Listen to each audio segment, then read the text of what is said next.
सभी बच्चों को मेरा नमस्कार। मैं मदन सेमवाल, प्रवक्ता राजकीय प्रताप इंटर कॉलेज बौराड़ी नई टिहरी। आज आपको राम नरेश त्रिपाठी जी द्वारा लिखित कविता पथिक का जो तीसरा पद्यांश है उसके बारे में समझाऊंगा। उसका भावार्थ, उसके कठिन शब्द और उसके जो काव्य सौंदर्य है उसके बारे में बताऊंगा। पिछले वीडियो में आपने इसका दूसरा पद्यांश समझा होगा। आज इस वीडियो के माध्यम से इस तीसरे पद्यांश को समझेंगे।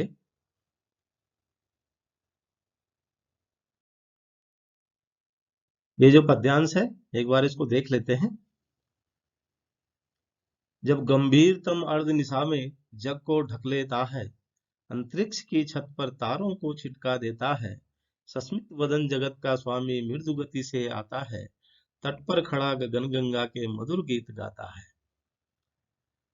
इसके कठिन शब्द देख लेते हैं। सबसे पहला जो शब्द है तम। तम का मतलब होता है अंधकार। अर्धनिशा का मतलब होता है आधी रात। और जो सस्मित वदन है, सस्मित का मतलब यहाँ पर मुस्कुराता हुआ, और वदन का मतलब होता है मुख। मृदु, मृदु का मतलब यहाँ पर कोमल है। और गगन, गगन का अर्थ आकाश होता है। तो यहाँ पर कवि कह रहे हैं कि जब गंभीरतम अर्धनिशा में जग को ढक लेता है।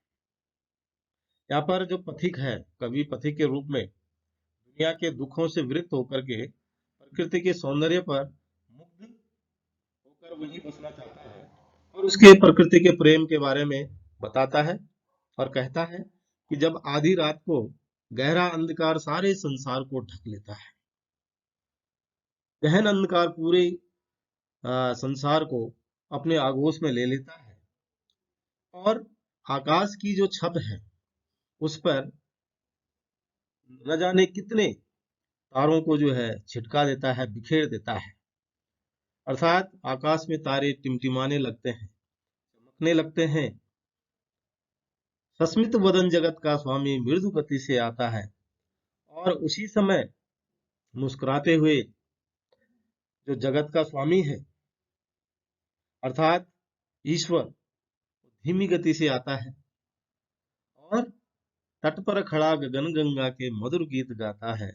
समुद्र तट पर खड़ा होकर के जो आकाश गंगा है उसके बड़े मधुर गीत गाता है, बड़े मधुर ढंग से जो है उसके गुणगान करता है।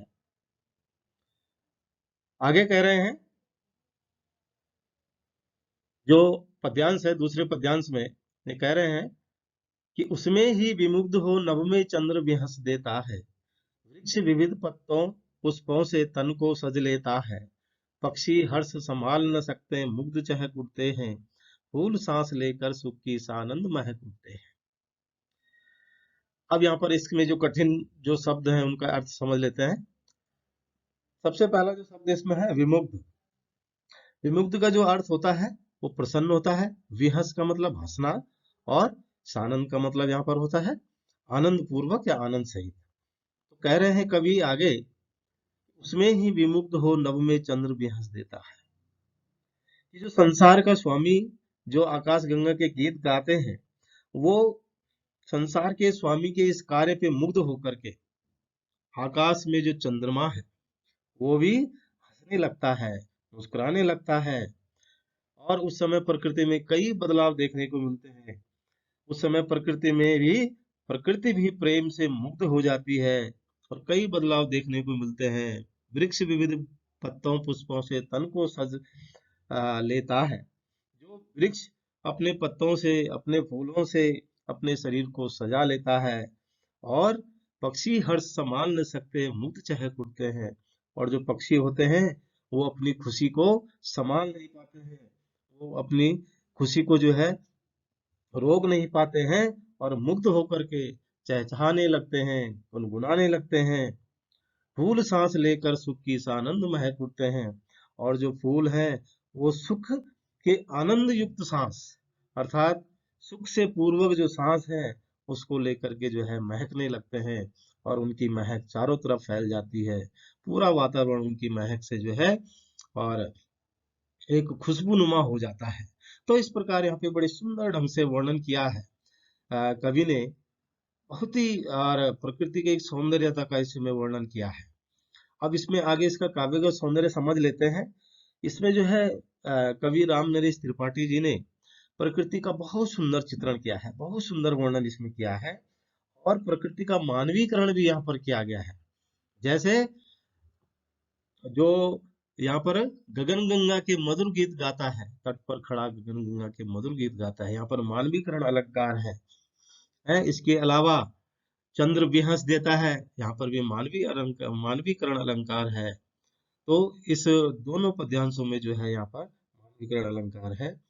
यहाँ पर जो कवि की कल्पना है बड़ी अद्भुत है, बहुत ही अद्भुत ढंग से उन्होंने यहाँ पे कल्पना की है। जो भाषा है वो खड़ी बोली है, संस्कृतनिष्ठ खड़ी बोली है, मुक्तक छंद है, और इन पद्यांशों में जो है हर जगह जो है अनुप्रास अलंकार देखने को मिलता है, अंत्यानुप्रास भी है, और इसमें प्रसाद गुण है। तो इस प्रकार इसके जो है काव्य का सौंदर्य है।